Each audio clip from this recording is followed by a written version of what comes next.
अच्छा, thank you Meesam और अस्सलाम वालेकुम एवरीवन. तो Meesam have told me that I only have 20 minutes to cover this broad area, तो I will just right get into it. इनको Geoffrey Hinton साहब को तो सब ऑलमोस्ट जानते ही हैं. ही जिस तरह अभी मीसम ने डीप लर्निंग की बात की, तो he is the guy who actually invented it, back propagation algorithm, जो कि हम deep. Can everyone hear me right? तो डीप लर्निंग का जो बैक प्रोपगेशन एल्गोरिथम है, तो he was the one who actually discovered और इन्वेंटेड इट. तो कुछ अर्से पहले, और ये इट्स अ जनरल टर्म के he is actually refer to as the godfather in this area of machine learning as a whole, AI as a whole. तो कुछ अर्से पहले ही went in to a conference of radiologist, और radiologist की conference में godfather ने ये कहा, जो मैं पढ़ता हूँ अभी आपके सामने. I think that if you work as a radiologist, you are like Wile Coyote in the cartoons. You are already over the edge of the cliff, but you haven't yet looked down. There's no ground underneath. People should stop training radiologists now. It's just completely obvious that in 5 years deep learning is going to do better than radiologists. अब ये this is what a godfather or the inventor of deep learning is saying. अब जाहिर सी बात है, जो लोग medicine से वाकिफ़ हैं या जिनको रेडियोलॉजी का पता है, तो रेडियोलॉजी इज़ एक्चुअली अ सब फील्ड ऑफ मेडिसिन जो कि डील करती है रेडिएशन से, और रेडिएशंस के थ्रू जो कि ट्रीटमेंट, डायग्नोसिस और प्रोग्नोसिस जो कि एक डॉक्टर की वो होती हैं, जो हम आगे जाके देखते हैं, वो उससे डील करती है. तो ये कहना एक रेडियोलॉजिस्ट को, ज़ाहिर सी बात है रेडियोलॉजिस्ट को ये चीज़ सही समझ में नहीं आएगी. और ये इसका मतलब ये है कि इस लेवल पे मशीन लर्निंग में understanding of the scale of the problem is so poor. और उस वक्त से फिर it's a kind of a cold war that has built up, और फैक्ट और फिक्शन जो है वो इसमें मिक्स हो गया है मशीन लर्निंग और मेडिसिन के अंदर.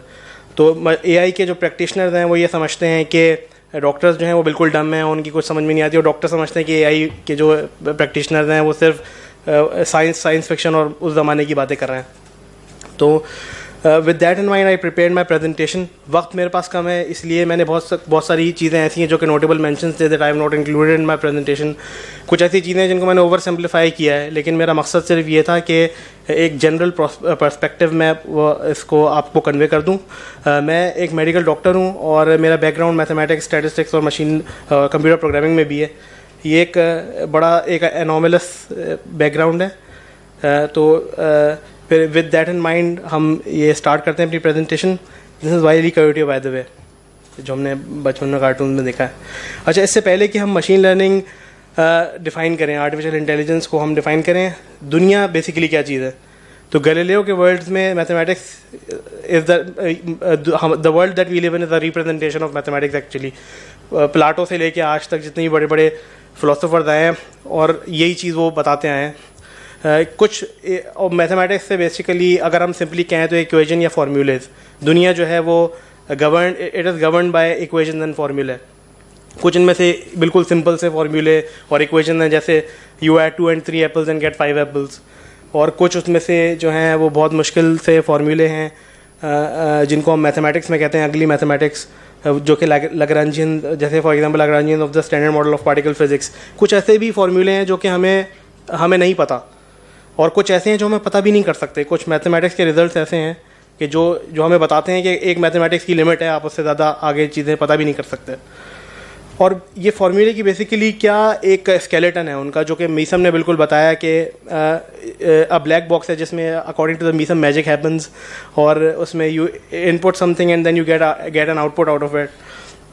It could be any process, जैसे you input an apple and you get an half Apple.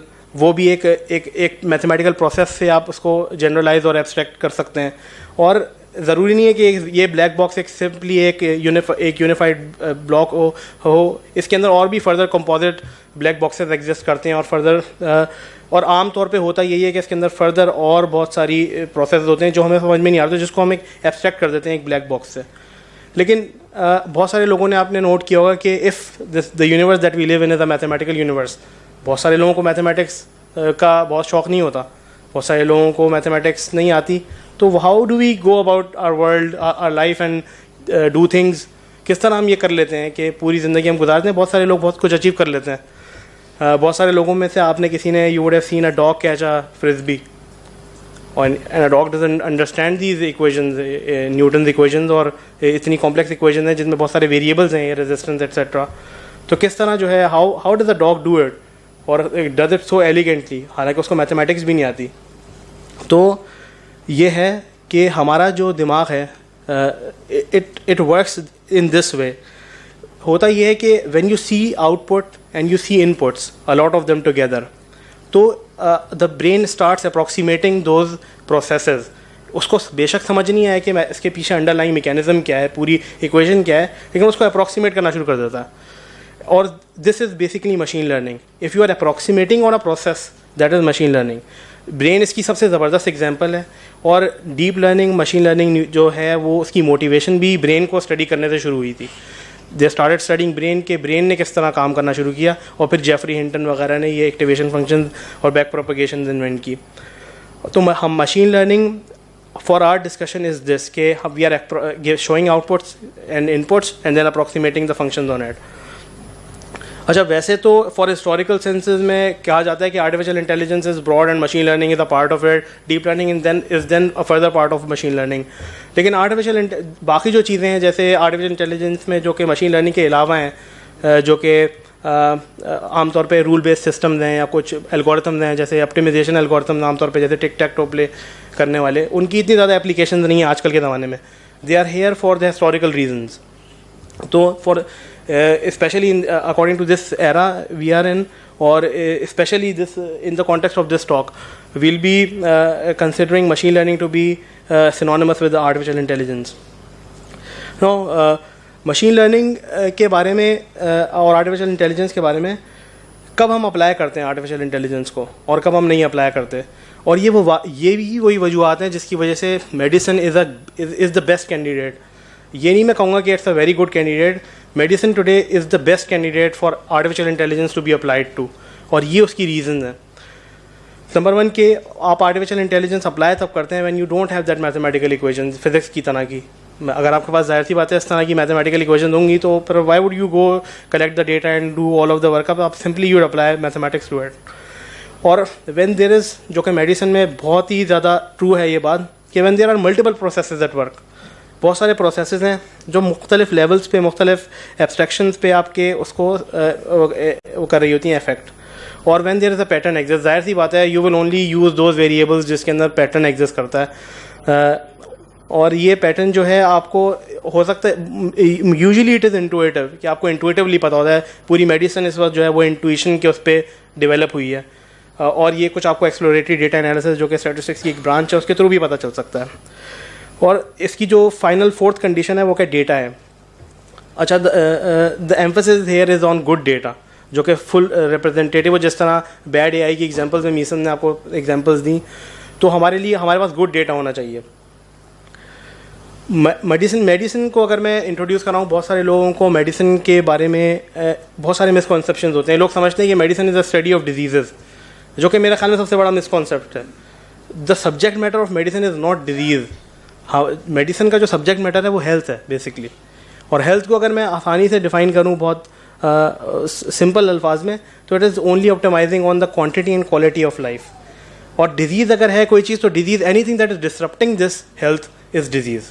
कोई भी चीज़ अगर वो कर रही है, उसमें बहुत सारी चीज़ें आती हैं. और डिजीज़ को फर्दर आंसर करने के लिए, उसको टैकल करने के लिए, उससे फाइट करने के लिए हमारे पास 3 मेन क्वेश्चंस होते हैं. एक पूरी मेडिकल इंडस्ट्री इन पे बिल्ट है. डॉक्टर के दिमाग में सिर्फ ये चीज़ें होती हैं जो उसको यूज़ करनी होती हैं. नंबर 1 डायग्नोसिस, कि उसको आइडेंटिफाई करना है कि डिजीज़ है कौन सी. कितनी जल्दी उसको आइडेंटिफाई करे, जाहिर सी बात है उतनी जल्दी वो उससे फाइट कर सकता है. और प्रोग्नोसिस का मतलब है कि what is the disease course, किस तरह का है, क्या ये इस तरह की डिजीज़ है जो कि बड़ी ख़तरनाक है and we have to work fast, और वी हैव टू और हमें इतना फास्ट करना है कि बाकी रिस्क की हमने वो नहीं, इसको नज़रअंदाज कर देना है. या तो कुछ इस तरह की डिजीज़ दैट आर देयर और वो कोई इंसान को फ़र्क नहीं पड़ रही, तो we don't need treatment for that. और ट्रीटमेंट का तो सबको पता है खैर कि treatment, how do we treat. और this is why we classify. कभी भी किसी भी सब्जेक्ट में, चाहे वो फिजिक्स हो, केमिस्ट्री हो, classification is the main thing. First you classify and then you try to understand. तो classification here is also the key. Classify हम करते हैं, उसके बाद फिर we learn these 3 important keys about anything specially in medicine. अब अगर मैं डायग्नोसिस की तरफ आता हूँ तो डायग्नोसिस में सबसे पहले अगर किसी को भी मैं लेमैन को बताऊँगा तो उनके दिमाग में आती है सबसे पहले बात कि इमेजिंग, और जो कि सबसे कॉमनली यूज़ होती है डायग्नोसिस के अंदर। Here I have an example of medical imaging. Medical imaging की जो टाइप्स हैं, मोडेलिटीज़ हैं, उनमें से एक ये है रेडियोलॉजिकल, यही वही है रेडियोलॉजिस्ट जिसमें जॉफ्री हिंटन ने भी मैं के कॉन्टेक्स्ट में मैंने बताया था। तो रेडियोलॉजी में रेडियोलॉजिकल इमेजेस में भी बहुत तरह के टाइप्स हैं, जैसे एक्सरेज हैं, MRI CTs और अल्ट्रासाउंड वगैरह। बहुत लोगों को पता होगा इसके बारे में, और हो सकता है बहुत सारे लोग इसके गो थ्रू भी हुए हों। और एक तरीका ये होता है, जो रेडियोलॉजिस्ट जो है वो इस एविडेंस को जो कि रेडियोलॉजी के थ्रू उसको मिल रहा होता है वो एम्बेड करता है पूरी स्टोरी में। अगर किसी को मुझे ये एग्जांपल देनी होती कि डॉक्टर असल में होता क्या है, तो मैं उसको ये कहता हूँ कि एक जज है कोई, और सारी बीमारियाँ जो हैं वो चोर हैं, और वो सब कह रही हैं भाई हमने चोरी की है, हमने चोरी की है। और जज जो है उसको ये देखना है कि किसने की है ये। तो जज जो है उसको एक लाइन ऑफ एविडेंस चाहिए। जितनी भी सब स्पेशलिटीज़ हैं मेडिसिन की, उनका काम सिर्फ ये होता है कि उस एविडेंस को इस्टेब्लिश करे, जिससे उसका जो केयर प्रोवाइडर है, जो प्राइमरी केयर फिजिशियन या जो भी डॉक्टर डील कर रहा है उस मर्ज से, वो कर सकें। इसकी भी एग्जांपल हम देखते हैं। रिसेंटली एंड्रू अंग के बारे में मीसम ने भी आपको बताया।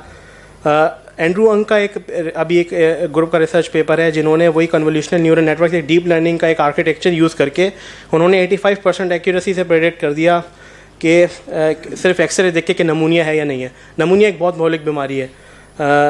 ख़ास तौर पे हमारे पार्ट ऑफ द वर्ल्ड में नमूनिया has huge disease burden also and causes a lot of mortality और मॉर्बिडिटी। अब रेडियोलॉजिस्ट का अगर हम यहाँ पे रोल देखते हैं तो इसका ये मतलब नहीं है कि अगर इन्होंने आइडेंटिफाई करना शुरू कर दिया तो रेडियोलॉजिस्ट का रोल यहाँ पे ख़त्म हो गया। जिस तरह कि यहाँ पे ये हुआ कि बेशक this was a novel algorithm, लेकिन रेडियोलॉजिस्ट ने जब फर्दर स्टडी किया तो ये देखा कि जो डेटा जिस पे ये लर्न किया था model, it was not representative of the whole disease scenario. कुछ डिजीज़ के पार्ट्स पे इसने पिक किया था, जाहिर सी बात है जिनमें निमोनिया इस तरह का नहीं होगा, they will present differently and then there be errors in that in the prediction. और फिर वही जो कि बैड AI की मीसम ने आपको एग्जांपल दी थी। तो this is the role of radiologist here. They can use actually artificial intelligence if they understand how it is working. The second modality or type of imaging is histopathology. Histopathology means what we do is that, for example, there is a lesion or a tumor, for example, someone has a cancer. We take it out, we slice it into little pieces, and then we look at it in under microscope. उसमें then we learn about it, diagnosis and prognosis of the disease. अब recently क्या किया, अब cancer की बात हुई तो पहले मैं कैंसर का आपको एक वो बता दूं कि कैंसर बेसिकली हमारे सेल्स होते हैं दे विच गो रोग, और वो कैंसर के जो सेल्स हैं वो अनकंट्रोलेबली डिवाइड होना शुरू हो जाते हैं, और वो डिवाइड होके बॉडी के जो बाकी फंक्शन हैं उनको इंटरफेयर करना शुरू कर देते हैं उसमें। अब और यही this is the mode of killing of cancer. इस तरह किल करता है कैंसर। बहुत तरह के कैंसर होते हैं, लेकिन हमारे अगर हम टॉक के कॉन्टेक्स्ट में बात करें तो there are 2 types of cancer basically, benign and malignant cancers. Benign cancers वो होते हैं जो कि अपनी जगह पे रहते हैं, ग्रो होते हैं, वो एक वक्त पे आके रुक जाते हैं और किसी फंक्शन के साथ इंटरफेयर नहीं करते। मलिग्नेंट कैंसर जो हैं वो अनकंट्रोलेबली ग्रो करते हैं और डिफरेंट ऑर्गन्स में जाके सीड हो जाते हैं और वहाँ पे भी अपना काम करना शुरू कर देते हैं। एक बिनाइन कैंसर की एग्जांपल है जैसे एक मोल जो कि तिल इंसान के जिस्म पे होता है, इट्स अ कैंसर एक्चुअली, लेकिन वो बिनाइन कैंसर है, वो अपनी जगह पे है। बहुत सारे लोगों के होते हैं तिल और वो रहते हैं इस तरह। और अगर ये मैलिग्नेंट बन जाए तो एक बहुत ख़तरनाक कैंसर होता है ये। अगर ये मैलिग्नेंट कैंसर बन जाए उसकी 90% तक मोर्टेलिटी है अगर आखिरी स्टेजेस में आप उसको डायग्नोस कर रहे हैं। अगर आप उसको पहले डायग्नोस कर लेते हैं तो 14% तक उसकी वो कम सिर्फ रह जाती है मोर्टेलिटी। तो ये हम देखेंगे आगे के फर्दर के ये किस तरह इसको फैसिलिटेट कर रही है AI। तो हिस्टोपैथोलॉजिकल जो कि स्पेसिमेंस के ऊपर AI ने ऑटोमेटिकली, ये भी फॉर एग्जांपल एक कोलन ग्लैंड का सेगमेंटेशन चैलेंज था उस पर, और गूगल का भी गूगल ब्रेन प्रोजेक्ट था, उन्होंने ऑटोमेटेड इस तरह के सिस्टम्स बना दिए हैं जो कि आइडेंटिफाई कर लेते हैं बिनाइन और मैलिग्नेंट कौन कौन से कैंसर हैं, जो कि एक बहुत ह्यूज इम्पैक्ट है।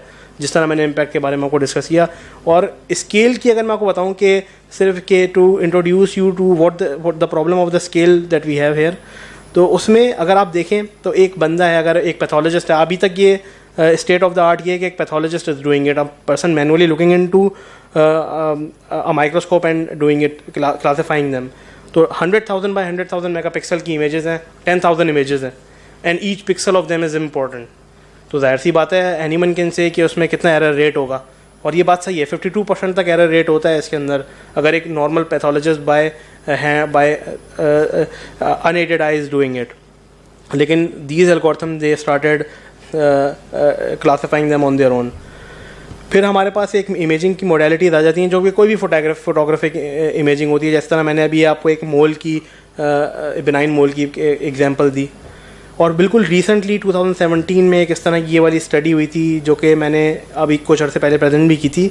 उन्होंने एक यही डीप लर्निंग का आर्किटेक्चर जिसे कन्वोल्यूशनल न्यूरल नेट्स कहते हैं, कन्वोल्यूशनल न्यूरल नेटवर्क्स बेसिकली उनकी मोटिवेशन ये थी, वो डेवलप इस तरह हुए थे कि दे स्टार्टेड कि वो इस तरह के मशीन लर्निंग के पेपर्स जो कि न्यूरो साइंस से उनको बता रही थी कि जो ब्रेन का आर्किटेक्चर इस तरह काम करता है, तो they started using that architecture and implemented in the computers. और फिर कंप्यूटर में उसमें उन्होंने इम्प्लीमेंट किया, और वो फिर उनको ये है कि उससे सिर्फ अगर वो एक इमेज देखें, एक यहाँ पे एक मैं आपको मैलिग्नेंट मीलानोमा की जो कि मैलिग्नेंट तिल है कैंसर है उसकी एक तस्वीर दिखा रहा हूँ। ये जाहिर सी बात है इरेगुलर है और अनशेप्ड है, एक डॉक्टर तो ये देख के फ़ौरन पहचान जाए, लेकिन जो डर्मेटोलॉजिस्ट हो, लेकिन एक नेकेड आई, एक नॉर्मल जो अनट्रेंड है वो बहुत सारी इसमें मिस्टेक्स कर सकता है। तो उन्होंने बेसिकली सिर्फ इसको यूज़ करके, इस आर्किटेक्चर को यूज़ करके एक इस तरह का सिस्टम बनाया जो कि सिर्फ मैलिग्नेंट और बेनाइन को नहीं बल्कि 9 डिजीज़ को इस तरह क्लासीफाई कर रहा है ऑटोमेटिकली सिर्फ डर्मेटोलॉजी की बेसिस पे। और ये जिस तरह मैंने आपको बताया था कि 90% तक मोर्टेलिटी है अगर आखिरी के स्टेजेस में, और अनफॉर्चुनेटली ये कैंसर्स जो हैं आखिर के स्टेजेस में ही आइडेंटिफाई होते हैं, क्योंकि लोगों को नहीं पता, बहुत सारे लोगों को आपको नहीं पता होगा इससे पहले कि तिल जो है वो एक बिनाइन कैंसर है, बहुत सारे लोगों को नहीं पता था, तो इसलिए बहुत सारे लोग उसकी केयर नहीं करते। लेकिन अगर हमारे पास एक ऐसी ऐप हो जो कि ट्रेंड हो, जो कि अब बहुत सारे लोगों को मैं जानता हूँ जो कि इस पर दोबारा फर्दर भी काम कर रहे हैं कि उसको सिर्फ एक फ़ोटोग्राफ पे अगर वो प्रेडिक्ट कर दे कि इतना कैंसर है, तो हम 90% को 14% तक तो मिनिमम लेकर आ जाएंगे मोर्टेलिटी को। मेडिसिन में भी सबसे ज़्यादा जो मैं कहता हूँ जिस चीज़ पे इम्पैक्ट कर सकती है आर्टिफिशियल इंटेलिजेंस का और होगा इम्पैक्ट, वो है साइकाइट्री।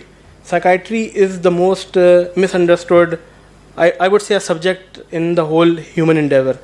साइकाइट्री सिर्फ मेडिसिन में ही मिसअंडरस्टूड नहीं है, हर बंदा सिर्फ आम लोगों में मिसअंडरस्टूड नहीं है, डॉक्टर्स भी they don't understand the scale of the problem here. सबसे इसकी वो है कि इनएक्यूरेट डायग्नोसिस हैं, और ये इसकी क्योंकि आपको पता नहीं है कि इसका मैकेनिज्म क्या है बॉडी में, कहाँ पे, अगर फॉर एग्जांपल किसी को हार्ट का मसला है तो हार्ट डिजीज़ है तो you have a heart biological, there is a thing physical, कोई मसला है, you can identify and fix it. Psychiatry में ऐसा नहीं है। साइकाइट्री में अगर हम फिलोसॉफिकली देखें तो हम माइंड और ब्रेन डाइकोटमी से ये भी बाहर नहीं निकले। हमें नहीं पता कि डिजीज़ एग्जिस्ट करती हैं बायोलॉजी में ब्रेन की, या कहीं और किसी और स्फीयर में कॉन्शियसनेस की एग्जिस्ट करती हैं। तो साइकाइट्री क्योंकि इस चीज़ पे बिल्ट है तो साइकाइट्री सबसे ज़्यादा इफेक्टेड है। और अभी स्टेट ऑफ द आर्ट ये है साइकाइट्री में कि we have many diseases and many drugs. हर ऑलमोस्ट डिजीज़ क्लास की बहुत सारी ड्रग्स हैं जो कि हम एक पे लगा के देखते रहते हैं कि चल गई तो सही है, जिसको हम आमतौर पे जुगाड़ कहते हैं, जो हम स्ट्रेस एंड ट्रायल्स हैं बेसिकली, जिसके हम शौकीन हैं। अच्छा, डिप्रेशन का आमतौर पे लोगों को नहीं पता, लोग समझते हैं डिप्रेशन हमने अगर रिजल्ट फेल हो गया तो डिप्रेशन हो गया, ये डिप्रेशन है। और जो बहुत सारे लोग समझते हैं कि डिप्रेशन से हम जिस तरह नॉर्मल थोड़े दिनों बाद हम वापस आ जाते हैं डिप्रेशन से, और जो है सब जिन लोगों को डिप्रेशन होता है वो यही उनके साथ भी होना चाहिए, और थोड़े दिनों बाद जो है उनको भी स्टेबल हो जाना चाहिए, खुश होना चाहिए। लेकिन डिप्रेशन एक पूरी डिजीज़ है। आमतौर पे डिप्रेशन एक सिम्टम्स साइकाइट्री में जिसको डिप्रेशन हम कहते हैं वो मेजर डिप्रेसिव डिसऑर्डर है बेसिकली। तो डिप्रेशन का इतना बड़ा इस वक्त डिजीज़ बर्डन है, पाकिस्तान में 1 out of 5 women are suffering from depression, major depression. और ये एक डिजीज़ है जिस तरह की बाकी डिजीज़ होती हैं, ये ख़ुद से सही नहीं होती, इसकी दवाइयाँ होती हैं। और 1 in 10 men are suffering from depression. और लोग समझते हैं कि चलें डिप्रेशन अगर है तो ये कोई मोर्टेलिटी तो कॉज नहीं कर रहा ना, जिस तरह कैंसर लोगों को मार रहा है। तो भाई 10 out of 10 जो टॉप 10 डिजीज़ के किलर्स हैं उनमें से एक सुसाइड है टॉप 10 में से। और सुसाइड की जो 90% ऑफ द कॉज है वो मेंटल इलनेस है। जो 90% ऑफ द कॉज है सुसाइड की मेंटल इलनेस है। वो लोग अपने सेंसेस में नहीं होते जब वो ये कर रहे होते हैं। जिस तरह साइकाइट्री की बाकी डिजीज़ हैं उस तरह डिप्रेशन भी है कि वो क्लासीफाई तो सही तरह नहीं होता। और फिर अलॉट ऑफ वही हम फिर दवाइयाँ जो हमारे पास हैं वही हम लगा के देख रहे होते हैं कि if it is working or not. 2/3 of the patients जो हैं डिप्रेशन, मेजर डिप्रेशन के डायग्नोसिस जो होते हैं उनके साथ ये होता है कि they have to go through a regimen of different kind of drugs, फिर जाके उनको थोड़ा बहुत फ़ायदा होता है और ऑप्टिमल फ़ायदा होता भी नहीं है। 25% of the depressive patients, they never get to get a response, to have a response with the drug। और ये बेसिकली जब भी हम इस तरह की कोई एसोसिएशन मेडिसिन में बनाते हैं तो एक ह्यूज स्टडीज़ होती हैं जो कि ईयर्स तक चलती हैं। जैसे हार्ट का बड़ा मशहूर फ्रमिंगम है जो कि 20-25 साल चला था, फिर हमें उसके बारे में नॉलेज हुई थी। इस तरह साइकाइट्री की एक स्टडी है जो कि स्टार्ड ट्रायल है, उसने हमें कुछ दवाएँ बताई हैं कि भाई इस केसेस में आप ये वाली दवाएँ यूज़ करेंगे डिप्रेशन के ऊपर। और अभी रिसेंटली ये मैं आपको बड़ी मज़े की बात बताऊँ कि FDA का तो नाम आप लोगों ने सुना होगा, बिग फार्मा का बात से तो हर ही बंदा वाकिफ़ है। द ईवल बिग फार्मा जिसे कहते हैं। अब वो ईवल है या नहीं है वो एक अलग बात है। तो FDA अप्रूव करता है दवाइयाँ और उस पर एक $multi-billion दी, आई वुड से even $1 trillion business is built on that. लेकिन अभी रिसेंटली एक प्रोप्राइटरी एल्गोरिथम है जो कि मशीन लर्निंग पर बिल्ट है, लेकिन क्योंकि वो प्रोप्राइटरी एल्गोरिथम है इसलिए उन्होंने अपने एल्गोरिथम को रिवील नहीं किया कि वो किस तरह और काम करता है। उन्होंने सिंपल डेटा लेके, इनपुट्स लेके, डेटा ऑफ 74 बायोमार्कर, यानी ब्लड के 74 चीज़ें जो कि बहुत ज़्यादा नहीं है आजकल के ज़माने में, यानी उन्होंने एक प्रिक की होगी, उनको 74 बायोमार्कर शायद मिल गए होंगे उसमें से। और एक EEG का डेटा। EEG बेसिकली क्या होता है कि आप जिस तरह ECG होता है हार्ट का, उस तरह बिल्कुल हैट आप पहना दें और उसके इलेक्ट्रोड्स आप उससे आप मेजर कर लें करंट। तो ये सिर्फ कंपैरिजन में मैंने ये जो चार्ट ये दिखाया है कि जो नीचे आप देख रहे हैं वो है आपका ये प्रोप्राइटरी एल्गोरिथम, और जो वर्टिकल साइड पे ये जो वाई एक्सिस पे डिप्रेशन स्कोर है, जिस तरह ये बढ़ रहा है, जिस तरह इसका ये बढ़ रहा है तो डिप्रेशन भी उस हिसाब से बढ़ रहा है। तो ये देखिए स्टार्ट का कंपैरिजन है और इसका जो ये इसकी प्रोप्राइटरी एल्गोरिथम का कंपैरिजन है। तो इन्होंने जो है सिर्फ एक छोटे से एल्गोरिथम ने मशीन लर्निंग के इस हद तक जो है डिप्रेशन को कंट्रोल कर लिया। और ये स्टार्ट के उसमें इस तरह की बहुत सारी एग्जांपल हैं, मैंने सिर्फ ये वाली जो है स्टडी वो की कोट। अच्छा, यहाँ तक तो हम सिर्फ मैक्रोस्कोपिक मेडिसिन और इंट्यूटिव मेडिसिन की बात करते रहे। ये अभी मैंने आपको डिस्कस किया था आपसे पूरा कि किस तरह डायग्नोसिस होता है। क्या ये बेहतर नहीं हो कि हम डायग्नोसिस करने की ज़रूरत ही नहीं हो हमें, और हम जो है डायग्नोस की बजाय डायरेक्टली हम उसे प्रेडिक्ट करना शुरू कर दें। एंजेलिना जोली का केस तो बहुत ही वर्ल्ड नोन केस है कि she had that prediction that she'd get breast cancer, or she had that double mastectomy done and prophylactically removed her breast tissue। तो उसमें क्या हुआ था, basically she had a gene defect जो predict कर लिया था डॉक्टर्स ने पहले, और वो उस प्रिडिक्शन की बेसिस पे she got that treatment। और ट्रीटमेंट जो डिजीज़ होने से पहले उसे हम कहते हैं प्रोफिलैक्सिस। तो बेसिकली हम उस ईरा में जा रहे हैं जिसमें आप प्रिडिक्ट करके डिजीज़ आप उसकी ट्रीट नहीं कर रहे हैं, आप उसको प्रिवेंट कर रहे हैं, होने से रोक रहे हैं। क्या ही अच्छा हो कि अगर ये चीज़ जो कि एक इंस्टेंस में हुई है, ये सारी डिजीज़ ऐसी हों कि हमें पहले से पता चल जाए और हम उसको वो करें। इसके लिए मैं बहुत ज़्यादा डिटेल में तो नहीं जाऊँगा, बस क्योंकि ये एक बहुत ही कॉम्प्लेक्स टॉपिक है जीनोमिक्स का। तो जीनोमिक्स से अगर हम वो करें, सिंपली अगर मैं वो करूँ आपको इसकी एनालॉजी दूँ तो DNA is the code of our software. यानी जो अगर हम अपनी लाइफ को एज ए सॉफ्टवेयर कंसिडर करते हैं तो DNA वो कोड है, यानी DNA is the book in which our life is written. और हमने वो किताब ख़रीद तो ली है हमारे पास, लेकिन हमें पढ़नी नहीं आती वो किताब, क्योंकि 2001 में जो लोग फॉलो करते हैं ह्यूमन जीनोम प्रोजेक्ट हुआ था, we have whole DNA sequence, हमारे पास पूरा DNA है अपना, हमें पता है कि किस तरह कि क्या क्या चीज़ DNA का पूरा कोड क्या है, लेकिन हमें उसको इंटरप्रेट करना नहीं आता कि ये उससे देख के प्रेडिक्ट करना नहीं आता कि डिजीज़ कौन सी किस वक्त होगी। और ये डेटा जो है ये मूर लॉ की, जिस तरह मीसम ने बात की, ये तो मूर लॉस को भी, इसने मूर लॉ को भी पीछे छोड़ दिया है। मूर लॉस के सामने एक लीनियर लाइन सिर्फ नज़र आ रही है। तो अब प्रेडिक्टेड ये है कि 2 साल के अंदर अंदर अभी $1400 का जीनोम हो रहा है पूरा का पूरा मैप है किसी भी एक बंदे का जो चाहे। अभी 2 to 3 years में there is a prediction that it will go down, it will cross this that the wall of $1000। और जिस वक्त it will cross that wall, उस वक्त everyone would have it, or most of the people at least in the West they would have that in their हर बंदा DVD पे अपना लेके घूम रहा होगा जीनोम। और फिर we will get into this era of predictive medicine। लेकिन अभी जैसे जिस तरह मैंने कहा कि किस तरह पता करें कि हमने वो किताब तो ख़रीद ली है लेकिन हमें उससे ज़बान नहीं समझ में आती वो, तो उसमें क्योंकि और वजह उसकी ये कि there are lot of variables. अगर आप राइट अपनी इमेज को देखें तो डीएनए सीक्वेंस से डिजीज तक there are huge amount of variables.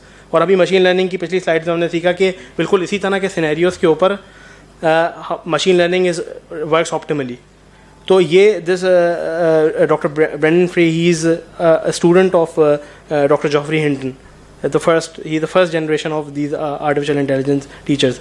तो इन्होंने, इनकी एक कंपनी भी है और इनकी लैब ने भी ये काम कर रही है कि he is working on this, कि ये डेवलप करना है। और बहुत सारी डिजीज़ को इस तरह इन्होंने डिसाइफर भी कर लिया है कि जीन से सिर्फ प्रेडिक्ट कर रहे हैं कि what the outcome will be. इसकी मैं अभी तक ये थोड़ा बहुत समझना मुश्किल है, तो इसलिए मैंने इसकी छोटी सी एग्जांपल एक रखी हुई है कोलन कैंसर की, जो कि एक थर्ड बड़ा कैंसर है, मोर्टेलिटी मॉर्बिडिटी कॉज करता है। ये इमेज है ह्यूमन लार्ज इंटेस्टाइन की, इसको माइक्रोस्कोपिकली देखें आप तो देयर आर पिट्स इन इट, और उन पिट्स में वो ग्रो करता है और इस तरह ग्रो करता है कि वो सिक्वेंशली ग्रो करता है। 2014 में 13 में जब मैं इसको पढ़ रहा था, मैथमेटिकली मैं इसको स्टडी कर रहा था कि किस तरह इसका फिजिक्स बेस्ड मॉडल्स के मैं स्टडी कर रहा था, उस वक्त हमें तब तक यही पता था कि ये स्टेज 0 से स्टार्ट होता है, फिर ये थोड़ा थोड़ा बड़ा होता है और फिर फाइनली ये मैलिग्नेंसी अपनी एक अचीव करता है स्टेज 4 के अंदर, और एकदम से ये मैलिग्नेंट होके और फिर जब मैलिग्नेंट हो जाता है तो फिर डिजीज़ कंट्रोल करना ऑलमोस्ट इम्पॉसिबल हो जाता है आपके साथ। ये एक इसका एनाटॉमिकल मॉडल था। और यही चीज़ अगर हम उसकी डीएनए वाइज देखें कि कौन कौन से मॉलिक्यूलर और जीन बेस्ड चेंजेस आ रहे हैं उसके अंदर, इस वक्त ये जीन्स थी सिर्फ सिंपली हमें पता थी उस वक्त, और ये भी इन जीन्स को भी मॉडल करना एक बहुत मुश्किल मरहला था हमारे लिए, और हमें पता नहीं चल रहा था कि कौन सी जीन किस तरह कनेक्टेड है एक दूसरे से। और अगर अब जो मैं आपको एक डरावनी सी तस्वीर दिखा रहा हूँ, ये लगेगा आपको कि किसी जैसे टीवी ख़राब हो गया है। ये बहुत सारी तस्वीरें, बहुत सारी जीन्स हैं जो कि ये स्केल ऑफ द प्रॉब्लम है। इतनी ज़्यादा जीन्स अगर हों तो अगर आपको छोटी सी जीन्स को क्लस्टर करने की इतनी मुश्किल हो रही है, तो खुद सोचें कि आप इतनी ज़्यादा स्टडी को, इतनी ज़्यादा जीन्स को, ह्यूमन माइंड इस तरह का नहीं है कि वो इसको कॉन्टेक्स्ट में स्टडी करें। और हुआ फिर ये, इन्होंने मशीन लर्निंग इस पर अप्लाई की, क्लस्टरिंग अप्लाई की इन्होंने। और क्लस्टरिंग बेसिकली मीसम ने भी आपको समझा दी है क्लस्टरिंग क्या है, कि कोई भी आपके पास 3 सैंपल हैं, जैसे यहाँ पे मैंने एक छोटी सी एग्जांपल लिए कि वी हैव फ्लावर्स, 3 फ्लावर्स, अगर if we only consider their petal length and petal width, और अगर हम उन्हीं को सिर्फ प्लॉट करते हैं तो we see there are clusters in it.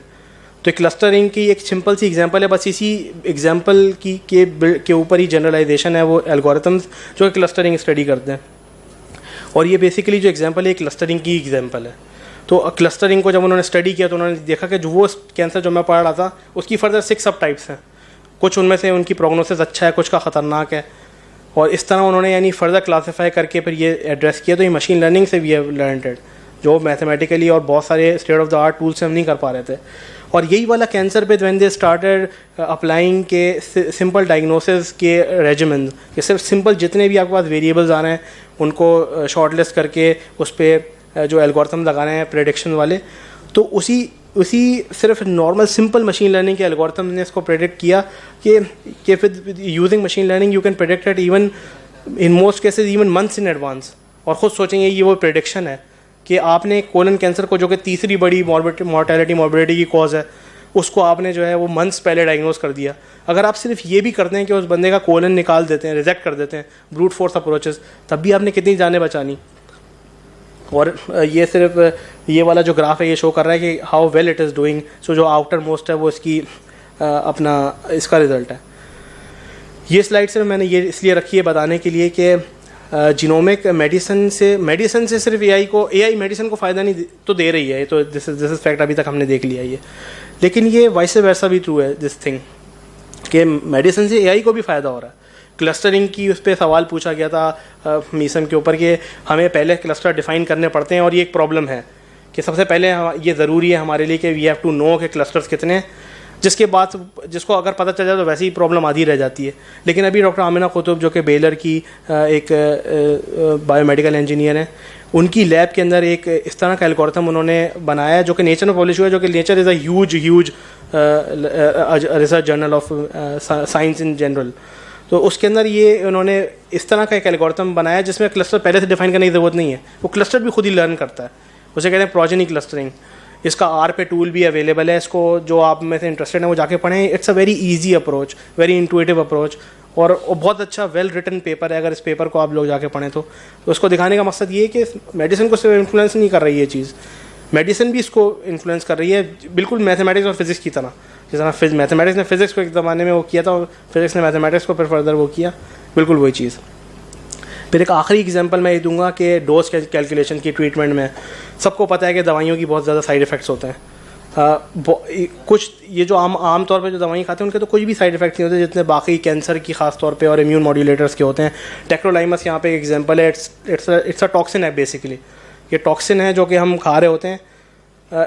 इसके कुछ फ़ायदे भी हैं, लेकिन हमें डोज को फिर टाइट्रेट करना पड़ता है। ये नहीं किडनी को बनना फिर कि it can like destroy your kidney if you are taking it unsupervised. उसको कैलकुलेट करने के लिए सिंपल सी जो सारे मैंने लिस्ट किए हैं ये फैक्टर्स है, ये जो कि इतने बड़े मुश्किल नहीं है इनको कैलकुलेट करना है इन फैक्टर्स को, using them and simple algorithm जो कि रिग्रेशन ट्री, जो कि मेरे ख्याल में कोई बच्चा को भी अगर आप सिखा दें तो उसको समझ में आ जाए कि रिग्रेशन ट्री क्या चीज़ होती है। यूजिंग दैट कि उन्होंने ऑप्टिमाइज़ कर लिया इस चीज़ को, जो कि मेडिसिन में जो इस तरह की प्रॉब्लम जो कि प्लेग कर रही थी इतने अरसे तक, और भी इस तरह की है। मैंने सिर्फ ये स्टडी रखी है, वॉरफेरिन और भी बहुत सारी दवाएँ हैं जो कि इस तरह स्टडी की जा रही हैं अब। तो इन अ नटशेल कंक्लूजन में ये है कि जो फ्यूचर जिसकी बातें हो रही थी इतने अरसे से, it is actually there, we are in it. Future में अब ये चल रही हैं चीज़ें, ये कोई भी ऐसी चीज़ ऐसी नहीं है जो फ्यूचर में होगी, ये सब पास्ट वाली एग्जांपल मैंने दी आपको। And we are standing at the brink of it. जिस तरह जीनोम सीक्वेंस जब हो जाता है, जीनोम तो सीक्वेंस हो गया, यानी हर बंदे इतना अवेलेबल हो जाता है, उस वक्त तो फिर एक्सप्लोजन हो जाएगी डेटा की। डॉक्टर्स को रिप्लेस नहीं करेगी ये मशीन लर्निंग, बल्कि हमारा गोल डिफाइन हो जाएगा एक डिफरेंट तरीके से। तो जो डॉक्टर्स हैं वो डरते हैं इससे, या जो समझते हैं कि साइंस फिक्शन है, साइंस फिक्शन नहीं है। और आगे फर्दर जब इंशाल्लाह सेशन होंगे हमारे तो मैं डिस्कस करूँगा कि ये स्टैटिस्टिक्स ही है, लेकिन ये स्टैटिस्टिक्स से एक थोड़ी नए कपड़े पहन कर आ गई। और इसकी अगर हम पाकिस्तान में इसको बिल्ड कर सकते हैं, इस चीज़ को एक बड़ा ह्यूज इंडस्ट्री जो है, और वो हम इस तरह कर सकते हैं कि हम मुख्तलिफ फील्ड्स के लोग मिल के इसको कोलैबोरेट करें। ज़रूरी नहीं है हर बंदा मैथमेटिशियन भी हो, कंप्यूटर साइंस भी हो, बल्कि ऐसे लोग एनोमलीज ही होते हैं। लेकिन अगर हमें इसको में आगे जाना है तो हमें बायोलॉजिस्ट को मिल के और सबको मिल के एक कम्युनिकेशन डेवलप करनी होगी आपस में। तो we can this way we can further this are whatever we are doing here. So with that I'll conclude, और thank you very much.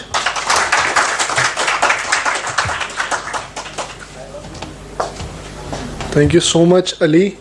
आपने मेडिकल के बारे में इतना एआई किस तरह से इम्प्लीमेंट हो रही है, आपने अप्लाइड एआई के बारे में बताया कि मेडिकल में अप्लाई कैसे हो रही है। हमने रिग्रेशन, क्लस्टरिंग सब कुछ मेरी ज़बानी तो सुन लिया था, अब आपकी वो एग्जांपल्स के डॉट्स जो हैं वो एप्लीकेशन से कनेक्ट ज़रूर हुए होंगे किस तरह से चीज़ें हो रही हैं। मैं फर्दर टाइम जो है वो काफ़ी एक्सटेंड हो गया, तो इसको वेस्ट ना करते हुए नुमान को इनवाइट करूँगा कि वो क्विक रिकैप करें कि साइबर सिक्योरिटी में किस तरह से ये इस्तेमाल हो रही है।